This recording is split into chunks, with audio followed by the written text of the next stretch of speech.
Welcome to Sweet Life Beat Life. We hope this video helps. You must start now. Power down the Ps5 fully and wait 10 seconds, then hold the power button until you hear 2 beeps. This boots safe mode. Once you see the menu, connect a dual sense with the USB cable and press the PS button to pair.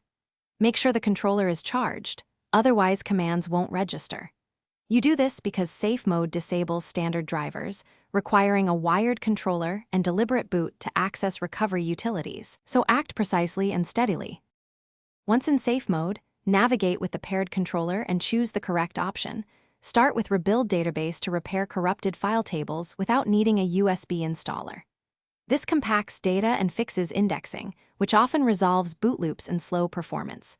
If problems persist, consider clear cache or delete user, but avoid reinstalling system software without USB. Make sure to read prompts. The Ps5 warns about data impact. You do these steps because they target. After the rebuild or cache clear, select Restart System and test your games and settings to confirm normal operation. If the Ps5 returns to safe mode immediately, repeat Rebuild Database once more.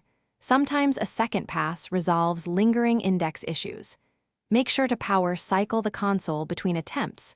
If none of this helps, your final step is to obtain a USB drive with the latest Ps5 installer. You may need to reinstall system software. This is necessary only when